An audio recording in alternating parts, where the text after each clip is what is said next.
Hey everyone, welcome back. So here we are now, and you might be looking at these two iPhones, right?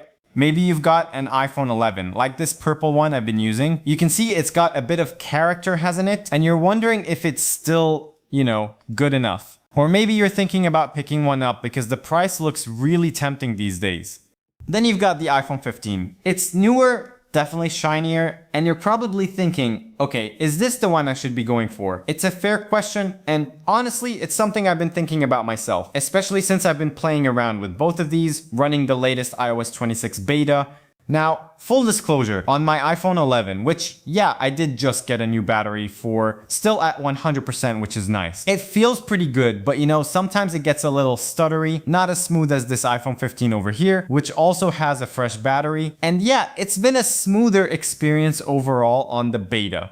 So in this video, I wanted to share my honest thoughts on these two. We're gonna look at what really matters in day-to-day use, like the screen you're looking at, the speed when you're just trying to get things done, the camera for those everyday photos, and yeah, how long the battery lasts when you're out and about. We'll even touch on a few other bits and bobs that might sway your decision, and by the end, I'll give you my personal take based on my own experiences with both of these.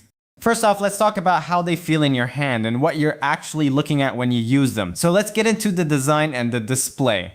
So yeah, the design. When you pick up the iPhone 11, the first thing you notice are these, these really rounded sides. It feels super comfortable to hold, honestly. It just kind of melts into your hand. It's got this glossy glass back, which, well, it looks great when it's clean, but let's be real, it's a total fingerprint magnet. My purple one here, I'm constantly wiping it down.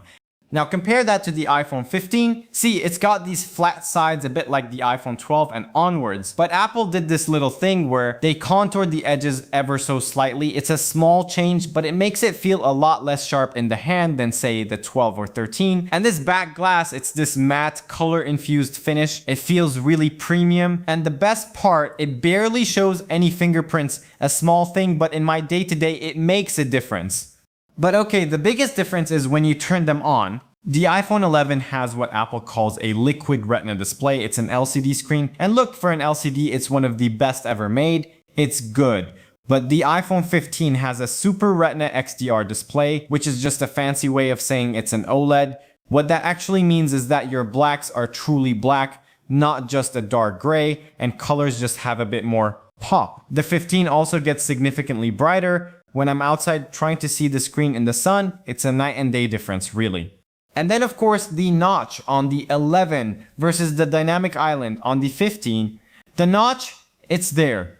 You get used to it, but it's pretty big. The dynamic island, on the other hand, it's clever. It's not just a cutout. It shows you your live activities like your music, timers, or when your food delivery is arriving. See, when I'm listening to Spotify and I swipe away, it just shrinks up there. Is it a life-changing feature? Probably not. But it's a really neat and, a more modern way of using that space. It definitely makes the 15 feel like a newer device. Okay, so that's the outside. But what about the inside? The actual performance? Let's get into that. Alright, performance. This is where it gets interesting. The iPhone 11 is running the A13 Bionic chip, which when it came out was an absolute powerhouse. The iPhone 15 has the A16 Bionic. Now I ran some benchmarks just to see the raw numbers. On my iPhone 11, I got a single core score of around 1,698 and a multi-core of 3,948. The iPhone 15, it scored 2,592 on single core and 6,415 on multi-core. So on paper, yeah, the iPhone 15 is a lot faster, no question. But what does that feel like, when you're just using the phone? For basic stuff, scrolling through Instagram, sending messages, browsing the web, the iPhone 11 still holds up surprisingly well. It's not slow by any means. But like I mentioned, I'm on the latest iOS 26 beta, and this is where you start to see the age. Sometimes swiping between apps or pulling down the notification center, it can get a little choppy. It's not horrible, but it's not perfectly fluid anymore.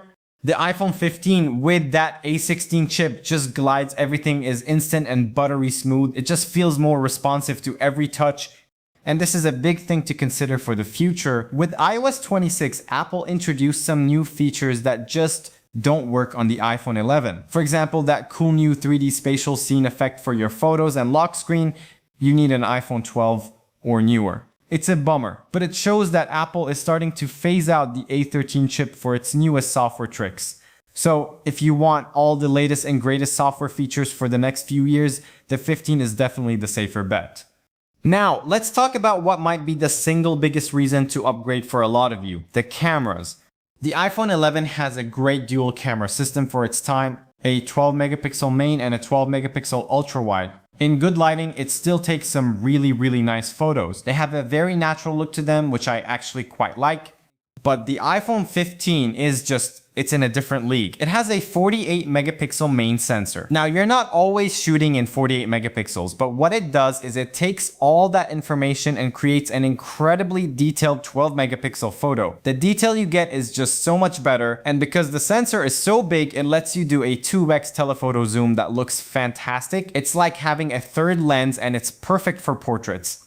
In low light, the difference is huge. The iPhone 15's photos are brighter, sharper, and have way less noise. For video, the 11 is still solid, but the 15 gets awesome features like cinematic mode, which gives you that blurry background effect, and action mode, which makes your videos incredibly stable, even if you're running. So if you're someone who takes a lot of photos and videos, especially of your kids or for social media, the camera system on the iPhone 15 is a massive step up, no doubt about it. Alright, so a powerful phone with a great camera is useless if it's dead, right? Let's talk battery. My iPhone 11, like I said, has a brand new 100% health battery. With this new battery, it can get me through most of a day with moderate use, but if I'm out and about taking photos using maps, yeah, I'm probably looking for a charger by late afternoon. It's just the reality of an older, less efficient chip. The iPhone 15 is a different story. Even though it has a more powerful processor and a brighter screen, it's also more efficient. This thing, my blue one here with 193 cycles on the battery, it easily gets me through a full day from morning to night with no battery anxiety at all. It's a really reliable all-day device. And then there's charging. The iPhone 11 has the Lightning port, it's fine, it works. But the iPhone 15, it has USB-C. And honestly, this is such a nice quality of life improvement. I can use the same cable to charge my MacBook, my iPad, and now my iPhone.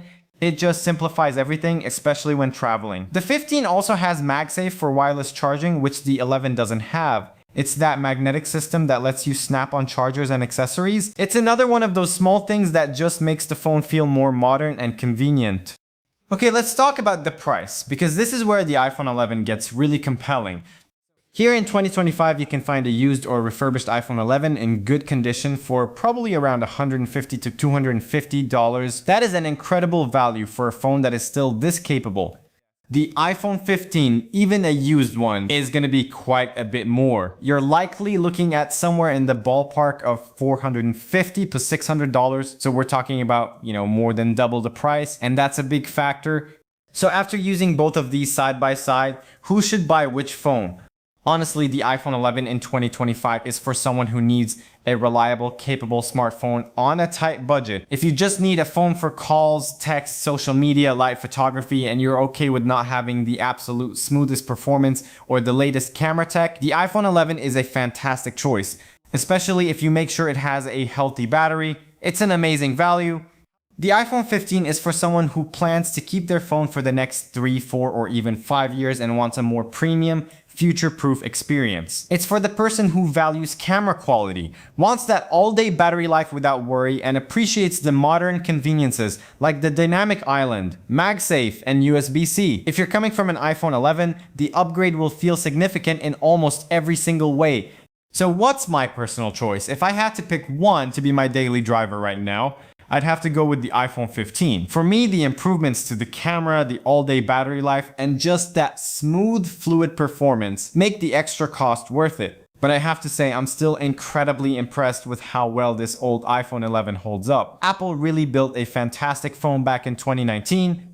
But that's just my take. I'd love to know what you guys think. Are you still rocking an iPhone 11? Are you thinking about upgrading to the 15? Let me know which one you choose down in the comments. I'd be really interested to hear your thoughts. And if you found this video helpful, a simple thumbs up would be amazing, and maybe consider subscribing for more videos like this.